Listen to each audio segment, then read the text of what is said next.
Viewers, आप देख रहे हैं हमारी खुशखबरी सीरीज़ और मैं हूं आपका मेज़बान अब्दुर्रहमान। आज हम आपके लिए 3 खुशखबरियां लेकर हाजिर हुए हैं। सबसे पहली खुशखबरी, नए बजट में 49 नए डैम से मुतालिक बजट रखा गया है। ये 49 नए डैम जो हैं पाकिस्तान के सबसे पसमानदा सूबे बलूचिस्तान में शुरू होंगे इसी साल इंशाअल्लाह ताला, और इनसे लाखों एकड़ ज़मीन जो है वो सैराब होगी। इनमें से सिर्फ 4 ऐसे डैम्स का जिक्र करेंगे जो 1.5 लाख एकड़ रकबा सैराब करेंगे, बाकी डैम्स उसके अलावा हैं। इसी के साथ साथ दूसरी खुशखबरी भी हमारे बलूचिस्तान के भाइयों के लिए है, जिनकी बिलाखर सुनी गई है, और खैबर पख्तूनख्वा और पंजाब के बाद अब बलूचिस्तान के तमाम शहरियों को हेल्थ इंश्योरेंस मिलेगी, और इसी साल से हर बलूची ख़ानदान को 10 लाख रुपए सालाना की हेल्थ इंश्योरेंस मुहैया होगी। वो पाकिस्तान भर के किसी भी अस्पताल से अपना इलाज करवा सकेंगे। और तीसरी खुशखबरी ये है कि पाकिस्तान की जो फार्मास्यूटिकल एक्सपोर्ट्स हैं वो 25% के हिसाब से बढ़ी हैं, उनको डिस्कस करेंगे। आइए चलते हैं सबसे पहले डैम्स की तरफ। तो मौजूदा हुकूमत का एक अच्छा काम ये है कि इसने डैम्स बनाने के ऊपर फोकस किया हुआ है।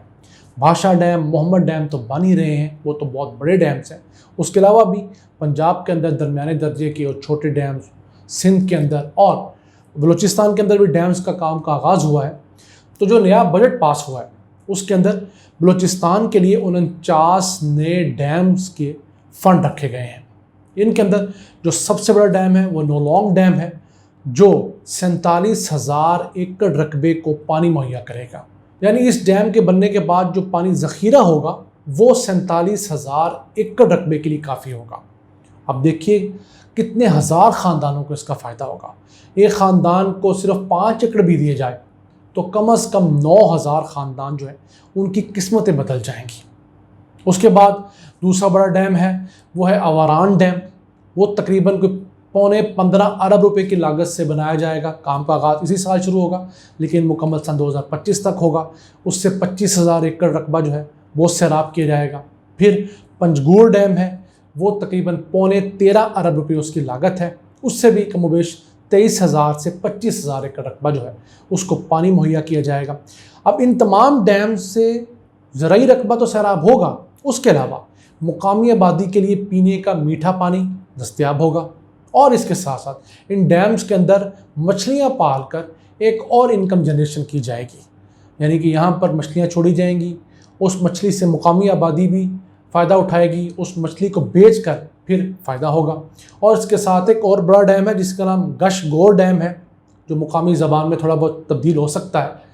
तो 12.25 अरब रुपये उसकी लागत है। उससे 13,800 एकड़ रकबा जो है वो सैराब होगा।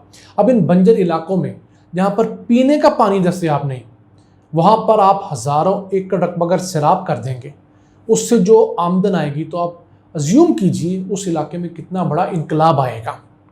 तो इसी तरह के जो डैम्स हैं वो बलूचिस्तान हमारे की तकदीर बदल सकते हैं, क्योंकि बलूचिस्तान के अंदर सालाना जितनी बारिश होती है, अगर उससे डैम्स में महफूज किया जाए तो हमें 2 तरबेला डैम्स की ज़रूरत होगी। इस कदर ज़्यादा बारिश होती है पूरे बलूचिस्तान में। और बलूचिस्तान में 750 मुकामात ऐसे हैं जिन जगहों के ऊपर डैम्स बनाए जा सकते हैं, जिसे डैम साइट्स कहते हैं। माहिरीन ने बलूचिस्तान में होने वाली बारिश को मापा है, तो उनके मुताबिक सालाना 12.25 मिलियन एकड़ फीट पानी जो है वो बारिश के ज़रिए महफूज किया जा सकता है। हम गुज़िश्ता 73 सालों में सिर्फ 3 मिलियन एकड़ फीट पानी महफूज कर पाए हैं, जबकि अभी भी 9.25 मिलियन एकड़ फीट पानी महफूज किया जा सकता है। अब ये हमारी हुकूमतों पर डिपेंड करता है कि वो कितनी जल्दी इस ज़ाया होने वाले पानी को महफूज करके इसको ज़रूरी मकासद के लिए, पीने के लिए, इंडस्ट्री के लिए, माही परवरी के लिए और मवेशी पालने के लिए इस्तेमाल करते हैं, ताकि हमारे उस पसमानदा भाई के घर में खुशहाली आ सके। इसी के साथ एक और अच्छा स्टेप हुकूमत बलूचिस्तान ने इस बजट में उठाया है कि उन्होंने 5 अरब 90 करोड़ रुपए की रकम मुख्तस की है, जिसके ज़रिए पूरे बलूचिस्तान के हर ख़ानदान में 10 लाख रुपए की हेल्थ इंश्योरेंस दी जाएगी। याद रहे, इससे पहले खैबर पख्तूनख्वा की मुकम्मल आबादी को हेल्थ इंश्योरेंस मिल चुकी है।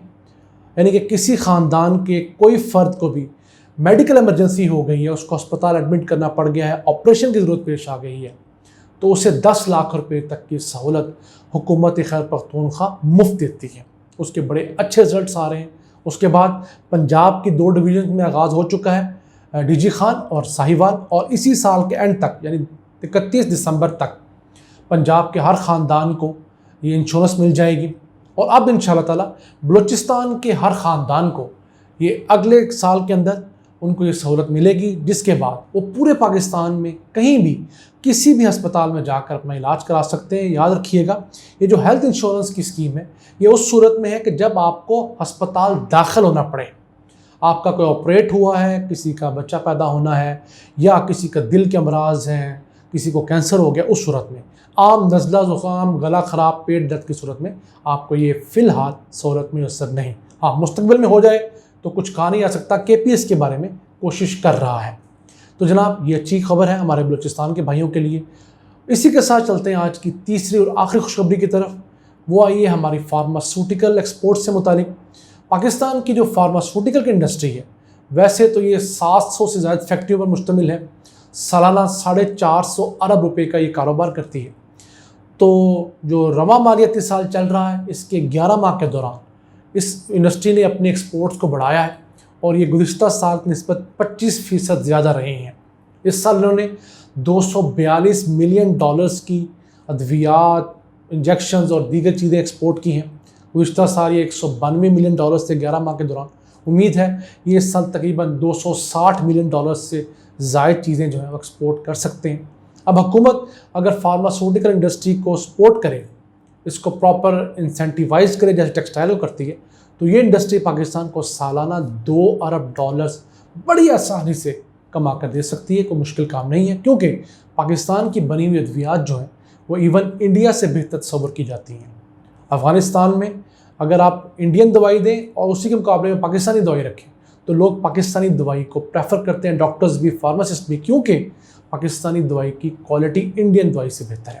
باقی بھی فار ایسٹ کے ممالک میں بھی پاکستانی دوائیوں کو زیادہ پریفر کیا جاتا ہے۔ انڈیا کو صرف یہ فائدہ ہی ہے کہ وہاں پر انڈسٹری چونکہ بہت بڑی ہے، ان کی کاسٹ آف پروڈکشن ہم سے کم ہے، اس سلسلے میں وہ ایج لے لیتے ہیں، پھر ان کی حکومت ان کو سپورٹ زیادہ کرتی ہے۔ تو اگر ہماری حکومت مزید ایکسپورٹس بڑھانا چاہتی ہے تو اسے تمام انڈسٹریز کو اکراس دا بورڈ سپورٹ کرنا پڑے گا، تاکہ روزگار جنم لیں اور پاکستان کی ایکسپورٹس بڑھیں۔ ان الفاظ کے ساتھ اپنے میزبان عبدالرحمان کو اجازت دیجیے، اور اللہ سے دعا گو رہیے کہ اسی طرح پاکستان پر اپنی رحمتیں اور برکتیں نازل فرماتا رہے۔ اللہ نے کے بعد